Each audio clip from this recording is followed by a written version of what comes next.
اللہ کے پیارے نبی حضرت محمد صلی اللہ علیہ وآلہ وسلم ایک موقع پر ارشاد فرماتے ہیں کہ میری دایا بنو سعد بن بکر سے تعلق رکھتی تھی۔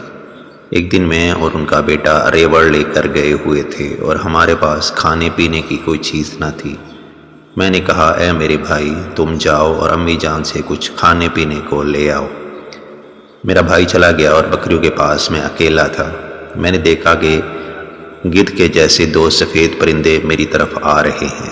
ان میں سے ایک نے دوسرے سے کہا یہی ہے وہ؟ دوسرے نے کہا جی ہاں۔ تو وہ جلدی جلدی میرے پاس آئے۔ انہوں نے مجھے پکڑ کر سیدھا لٹا لیا، پھر میرا پیٹ چاک کیا، میرا دل نکالا، پھر اس کو بھی چیرا اور اس میں سے دو سیاہ رنگ کے لوتھڑے نکالے۔ ان میں سے ایک نے دوسرے سے کہا اس کو کاٹ لو اور اس پر نبوت کی مہر ثبت کر دو۔ تو ان میں سے ایک نے دوسرے سے کہا اس کو ایک ہاتھ میں رکھو اور دوسرے ہاتھ میں ان کی امت کے 1000 آدمیوں کو رکھو۔ تو میں نے دیکھا کہ یہ 1000 آدمی میرے اوپر تھے اور مجھے خدشہ ہوا کہ کہیں یہ میرے اوپر گر نہ پڑے۔ پھر انہوں نے کہا کہ اگر اس کی امت پوری بھی اس کے ساتھ وزن کرے تو یہ پھر بھی بھاری ہوگا۔ پھر انہوں نے مجھے چھوڑ دیا اور چلے گئے۔ مجھ پر بہت شدید گھبراہٹ طاری ہو گئی۔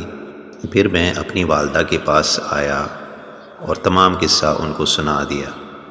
وہ خود اس بات سے ڈر گئی کہ کہیں مجھ کو کوئی نقصان نہ ہو جائے۔ وہ بولی میں تجھے اللہ تعالیٰ کی پناہ میں دیتی ہوں۔ پھر انہوں نے اونٹ پر کجاوا کسا اور مجھے کجاوے پر بٹھایا اور خود میرے پیچھے سوار ہو گئیں اور چل پڑی، حتیٰ کہ وہ مجھے میری والدہ کے پاس لے آئیں۔ اب میری والدہ سے بولی میں نے یہ امانت تمہارے سپرد کر دی ہے اور اب میں بری الذمہ ہوں۔ پھر میرے ساتھ پیش آنے والا واقعہ میری والدہ کو سنایا، لیکن میری والدہ اس سے پریشان نہ ہوئی اور بولی بے شک میں نے دیکھا کہ مجھ سے ایک نور خارج ہوا جس کی روشنی سے شام کے محلات روشن ہو گئے۔